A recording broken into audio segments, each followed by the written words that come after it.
Mamaya po mga bossing ko, nakaplano po sa akin mga bossing ko. Kundi mamaya bukas kasi baka magtampo yung anak ko. Yung mga manikin ko po na 4 pa po kasi po yun. Ilalagay ko dito yung 3 para lahat ng mga favorite na damit ni Jovelyn, maisalansan ko na po dyan. Ayan.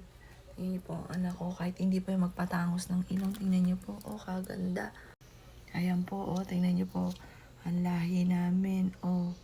Oh, tingnan niyo po, matangos po yan. Matangos po yan. Oh, ganda-gandang babae.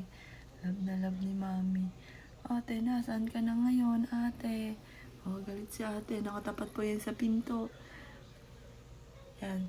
Sabi ni ate, sige, pumasok kayo dito, talpog kayo sa akin. Ayan, dinadaan ko na lang minsan sa biro para hindi na naman ako umiyak.